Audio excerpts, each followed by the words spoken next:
Salut les makers, j'espère que vous vous portez bien. Alors dans cette vidéo, je vais vous montrer comment on installe le plugin TouchWiz sur un écran déporté. Pour ça, j'ai acheté ici un petit écran de 5 pouces avec son support pour le bureau. On va ensemble le déballer, on va le monter et surtout voir toute la procédure pour l'installer sur notre Raspberry.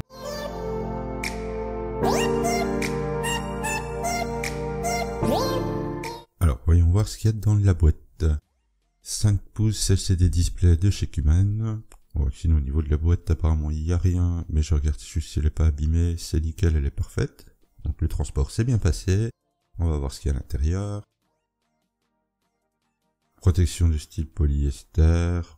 Voilà, on va retirer ça. Voilà l'écran en lui-même. Plutôt sympa. Hop, un petit coucou. Donc il y a une petite protection par-dessus, on va le sortir pour voir à quoi il ressemble. Allez, niveau poids, c'est super léger quand même. Alors à l'arrière, 5 pouces HDMI display, le branchement par nappe, PIO, HDMI, micro USB au besoin. C'est pour le tactile je crois, et un bouton pour l'allumer et l'éteindre. Nickel, on va pouvoir passer à la suite et regarder ce qu'il y a d'autre dans la boîte. Alors, la double prise HDMI. Donc voilà, pour faire le relais entre le Raspberry et l'écran. Quelques vis, alors ça je vais pas en avoir besoin, c'est si on veut le brancher, enfin le fixer par exemple à un caisson ou un truc comme ça. Moi j'ai choisi avec un boîtier donc j'en ai pas besoin. Un petit stylet blanc, bon, perso je préfère le noir. Mais bon, c'est pas grave. Alors, qu'est-ce qu'il y a d'autre? On va retirer cette partie-là. Voilà, on a la partie mode d'emploi, en gros comment on doit le fixer. Les instructions pour le mettre à jour au niveau du Raspberry, enfin installer les drivers. Ok, et maintenant on a le petit support que j'ai pris avec, qui était fourni avec, pour le poser sur, dans mon cas c'était pour le poser sur mon bureau, c'est pour ça que j'ai choisi avec son support. Donc on va déballer ça pour voir un peu ce que ça donne. Ouais, ça a l'air un peu difficile à retirer, je vais vous faire cette partie là en accéléré, comme ça sera plus rapide.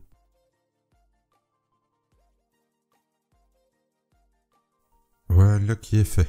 Alors c'était vraiment bien fixé.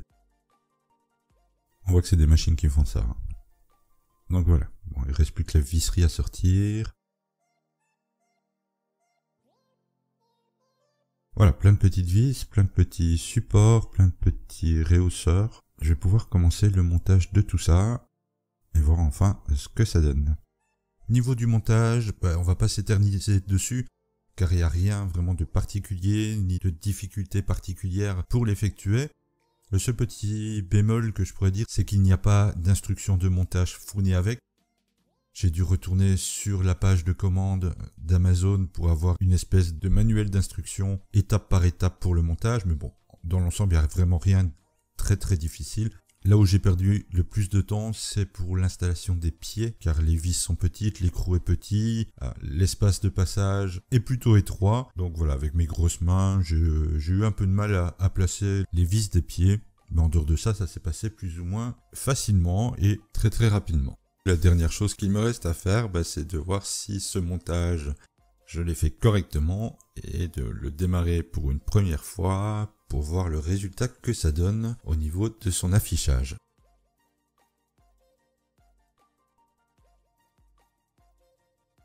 Voilà, maintenant le déballage est fait, le montage est terminé, il a été démarré une première fois. On va dire qu'on a effectué la partie la plus facile de ce tuto. Maintenant il va falloir installer au niveau du Raspberry tous les packages, tous les drivers, le plugin nécessaire à l'installation et à l'affichage de l'interface sur cet écran déporté. Alors au départ il était prévu que je vous montre absolument toutes les lignes de commande à taper dans Putty pour l'installation du plugin, du moins pour terminer l'installation de cette interface. Malheureusement, il y a eu deux petits soucis. Le premier, c'est que je me suis rendu compte à force que la vidéo allait durer au moins 40 minutes. Alors ça aurait été parfait pour le watch time YouTube. Et la deuxième chose, c'est un souci technique. Une fois que j'ai eu terminé l'enregistrement de l'écran, de la voix et normalement de mon retour d'écran PC, comme vous voyez ici l'interface d'Octoprint, je me suis rendu compte que le logiciel de capture d'écran n'avait pas été démarré. Donc du coup j'ai perdu énormément de temps et je vous avoue que j'avais pas spécialement envie de tout recommencer et je me suis dit au final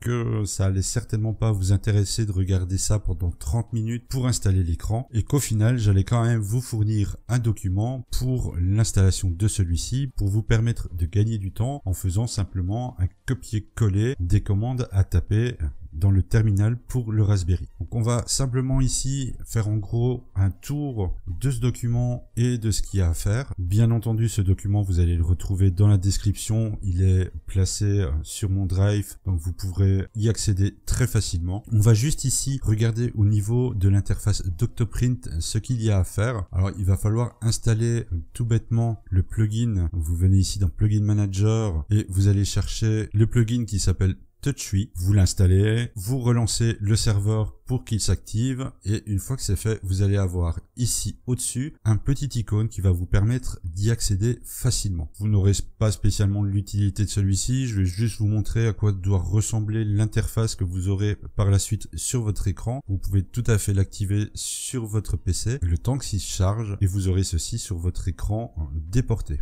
Vous aurez accès au menu. Au niveau des paramètres, si vous avez envie de changer par exemple la couleur de l'interface, vous allez ici dans les paramètres, vous avez ici TouchWiz en dessous et ça va vous permettre en activant la customisation de pouvoir changer la couleur de fond du terminal que je n'aime pas particulièrement. Je vais en profiter pour la changer. Je vais la mettre en blanc, tiens pour le coup. On sauvegarde et vous verrez que par la suite le terminal sera écrit en blanc. Ça c'est le but final de toute l'installation qu'on va faire à partir de maintenant. Le reste, vous allez avoir besoin de l'interface du logiciel PuTTY pour pouvoir accéder au terminal de votre Raspberry. Et c'est ici que vous allez taper toutes les commandes. Et maintenant, on va tout simplement faire le tour du document que je vais vous fournir pour l'installation de l'écran. Ici, la première étape, on vient de la faire, l'installation du plugin sur l'interface web de Octopi. On va ensuite passer par le terminal PuTTY. Alors, je vais essayer de faire comme ceci. Partageant les écrans, voilà, comme ceci, ça sera plus facile à vous montrer. La première partie via le terminal va consister à mettre à jour votre Raspberry. Alors cette ligne de commande en fait va reprendre absolument les 3 étapes nécessaires à sa mise à jour, le téléchargement des updates, l'installation de ceci. Il va automatiquement valider les questions que le Raspberry pourrait vous demander par oui. Et une fois que vous avez terminé ça, alors moi honnêtement ça m'a pris presque 15 minutes pour faire la mise à jour de mon Raspberry. Donc soyez patient et vous allez une fois tout ceci terminé revenir sur la ligne pi@octopi. Ah, ça veut dire que c'est terminé. Un petit sudo reboot pour relancer le tout. Alors pour avoir plus facile au cas où, parce que bon la ligne elle est quand même extrêmement grande, vous pouvez faire un clic droit dessus, copier, et si vous venez ici dans l'interface de PuTTY, si vous faites à nouveau un clic droit sur l'écran, voilà, il va automatiquement recoller toute la ligne. Ça va vous permettre de gagner pas mal de temps à ce niveau-là. Une fois que vous avez terminé ça, il va falloir installer le package, les drivers de votre écran. Alors si vous avez acheté le même écran que moi, il n'y a pas de problème, vous pouvez faire des copier-coller des lignes suivantes, ou sinon il va falloir vous référer à la documentation que vous avez reçue avec celui-ci. Alors ici, moi j'ai acheté un 5 pouces, d'où la ligne ici sudo lcd 5 show. Si votre écran est de la marque Kuman aussi et que la taille par contre diffère, je vous ai mis une petite image ici qui reprend en fait la commande à taper selon la taille de votre écran. On en revient ensuite à un reboot. Ça, c'est quelque chose que vous allez faire régulièrement. Après chaque installation de quelque chose, généralement, il va falloir faire un reboot. Quand vous démarrez votre Raspberry avec l'écran de connecté, vous allez voir que sur l'écran, il se passe pas grand chose. C'est souvent des lignes de code qui passent. En fait, c'est des chargements. Vous avez souvent un petit OK juste devant et il va s'arrêter sur une demande de login et de mot de passe. L'idée, c'est de ne pas avoir ça du tout et d'arriver directement à l'interface TouchWiz sans devoir faire quoi que ce soit sur votre écran. Alors pour ça, on va devoir faire une petite modification sur la façon dont on va booter le Raspberry en rentrant dans sa configuration avec la commande sudo raspi config. Alors celle-là, je vais juste vous la montrer. Donc voilà, copier, je fais un coller ici. Il va me demander un mot de passe pour confirmer que j'ai bien envie de rentrer dans une partie administrative du Raspberry. Et vous arrivez à peu près à ceci. On va suivre donc mes instructions en venant dans le menu numéro 3, boot option, B1 pour desktop CLI et le dernier, desktop autologin avec le nom d'utilisateur Pi automatiquement. Alors je vais pas le valider ici, vous faites OK, si tout se passe bien, vous allez revenir directement sur cette page-là. Si par contre vous avez un message d'erreur en vous disant qu'il n'y a pas d'installation d'interface qui a déjà été faite sur votre Raspberry, comme ça a été mon cas parce que je n'en avais pas installé avant, vous allez devoir suivre les commandes suivantes qui vont vous permettre tout simplement d'installer une interface. Alors moi j'ai eu le cas, c'est pour ça que je vous le mets, malgré la demande d'installation du package de l'interface, j'ai eu un message d'erreur à la fin. La commande qui est ici et que je vais changer la couleur pour qu'elle soit un peu plus visible, je vais la mettre en rouge, voilà, comme ceci, va vous permettre de faire un petit nettoyage des dossiers. Vous recommencez avec cette commande-ci et normalement tout devrait bien se passer au deuxième essai. Une fois que cette installation-là s'est très bien passée, vous passez à la suite qui est l'installation en elle-même de l'interface, un petit sudo reboot, encore une fois, pour relancer la machine et que l'interface soit prise en compte. Vous allez voir, il y a une petite différence par rapport au démarrage précédent. Vous allez voir un espèce de petit flash au niveau de l'écran, donc il va s'éteindre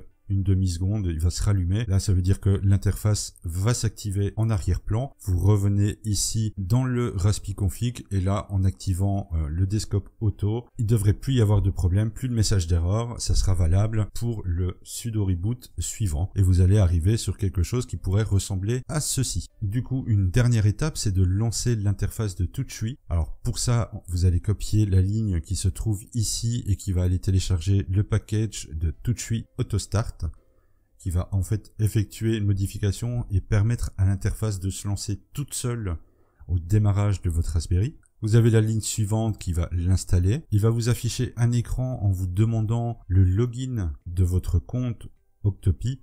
Donc juste le login, pas besoin du mot de passe. Vous validez, vous faites un sudo reboot et normalement à la fin vous devriez arriver sur un démarrage avec cet écran-ci à la place de celui de l'interface de Raspberry. Ça prend un petit peu de temps à charger, vous arriverez sur votre interface de TouchWiz avec les fonctions tactiles. Alors comptez à peu près au moins 40 minutes pour faire toute cette installation-là. Il télécharge énormément de packages, il y a quand même à peu près, je dirais, pas loin de 400 mégas, je pense, à télécharger, à installer dans les différentes étapes. Et une fois que c'est fait, je vais vous montrer tout simplement à quoi ça ressemble, pourquoi moi j'ai choisi cet écran-là et qu'est-ce qu'on peut faire avec.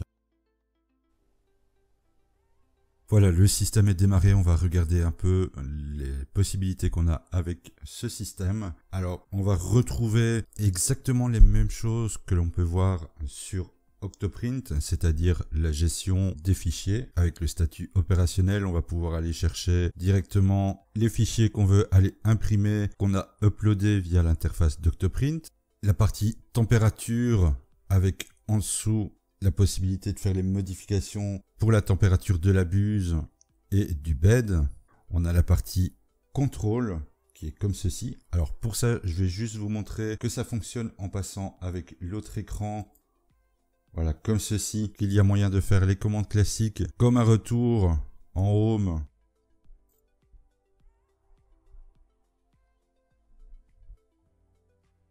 Ou un retour au centre du plateau avec le test du BL Touch.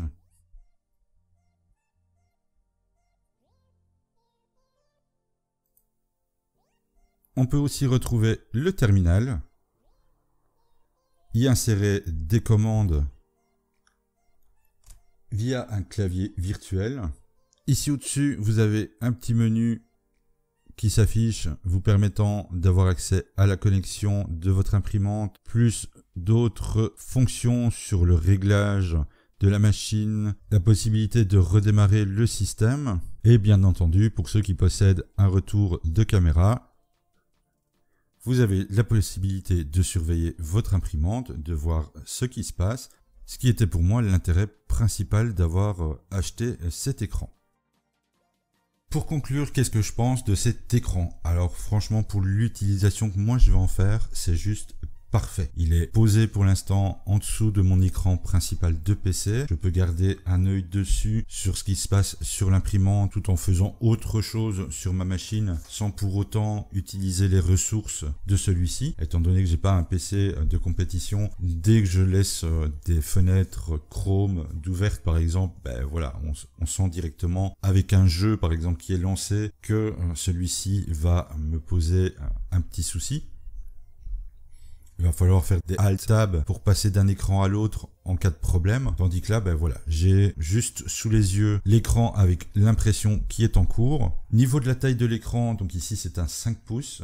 J'ai un petit peu hésité au départ pour quelque chose de plus grand. Mais niveau de mon utilité, et après avoir discuté avec quelques personnes sur le sujet, le 5 pouces était vraiment un très bon compromis pour ce que j'avais envie de faire. Malgré ça, j'ai quelques petits reproches à lui faire. C'est que au niveau du support, je le trouve hyper léger. Donc le fait de prendre simplement le stylet pour aller taper sur l'écran pour avoir une action quelle qu'elle soit, il est tellement léger, il a plus tendance à être repoussé que réactif. Donc au final, j'utilise pas le stylet, je passe ma main à l'arrière pour que celui-ci ne bouge pas et que je puisse presser sur l'écran sans trop de soucis. Alors on est loin des écrans tactiles qu'on peut retrouver sur nos tablettes ou sur notre téléphone. Il fonctionne, j'ai plus le nom en tête, si je le trouve, je le mets en dessous.